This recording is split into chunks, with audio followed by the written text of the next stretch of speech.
Hello everyone and welcome to another photography video. And this video I've decided to do another one on photography. I haven't done a video for a while, so I do apologise when it comes to photography videos that I've done. But I just wanted to do another blog video and talk about this lens and why I think it's ideal for anyone who's interested in doing wildlife photography or sports photography on the cheap. So what have we got here?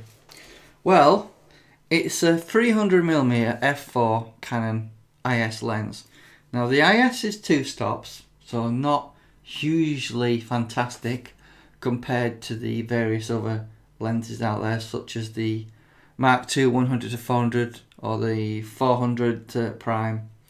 However, the reason why I think this is better than the 400 prime is because it's got image stabilization. Now, IS is helpful.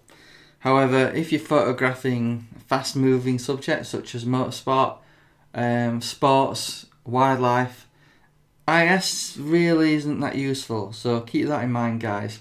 Sometimes getting a lens with IS, if you're not taking photos at slow shutter speeds, the IS won't really help you that much.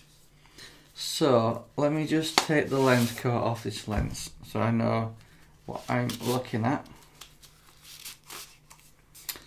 So obviously we've got stabilizer mode 1 and 2. One for up and down, side to side, and stabilizer 2 is for panning. So the minimum focus on this, I believe, is 1.5 meters, and obviously to infinity. You obviously have the option of turning stabilizer on and off. You also have the focus limiter on here, basically 1.5 meters to infinity and 3 meters to infinity. Now you can stick, obviously this is an f4 lens, stick a 1.4 teleconverter or extender on it, and then that'll get you up to the 420mm range at 5.6, which in theory is better than the 400 prime, because that's 5.6 at 400. Obviously you're going to get more reach if you put a 1.4 teleconverter on it, but you're going to lose a stop of light, which turns that 5.6 to f8. And a lot of your budget digital SLRs, such as the 1200, 550, 600, 750D, these are your basically budget cameras, will autofocus at f8. You have to spend a lot more money basically getting a full frame camera such as the 5D Mark III, the 1DX1 or 2, the 7D Mark II. So generally speaking, if you're on a budget, you're going to be using one of the budget cameras.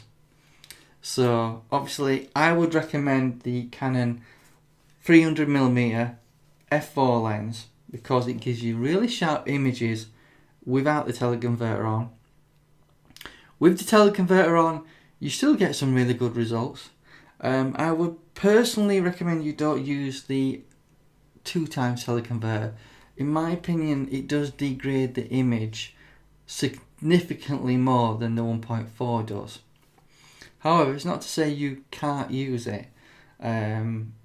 Generally, in terms of comparable results, if you was to buy, and if you have the money that is, for the 100 to 400 Mark II Canon IS lens, its quality is equivalent to the 70 to 200 with a 2x teleconverter on. That's comparable, but generally speaking, if you're on a budget, I recommend you pick this up. Now, in terms of cost, obviously this will cost you about £1,000 brand new. However, I believe you could pick up one of these lenses second hand for about £500. Then you could possibly purchase a second hand budget camera, such as a 700D or maybe a 600D, for around £250. So for the price of £750, you can have quite a decent 300mm telephoto lens, right, with a crop sensor camera, budget camera, such as the 600D, giving you quite a decent amount of focal length. So that's my recommendation. If you're on a budget, you want a good quality lens, but you don't have a lot of money to get started. So my recommendation would be the 300 f4 IS lens. It has image stabilization. So what that means is if you're photographing something slow moving, I'll give you an example. A squirrel walking along, not moving very fast. It's quite dark in the winter, and your image stabilization comes in handy then, because you're wobbling a little bit with your lens, and that's what you need for that particular scenario. However, if it's bright sunlight in summer and you're photographing that squirrel out in the open, where lots of sunlight is coming through, your image stabilization won't really help you because your shutter speed will be really high. So keep that in mind.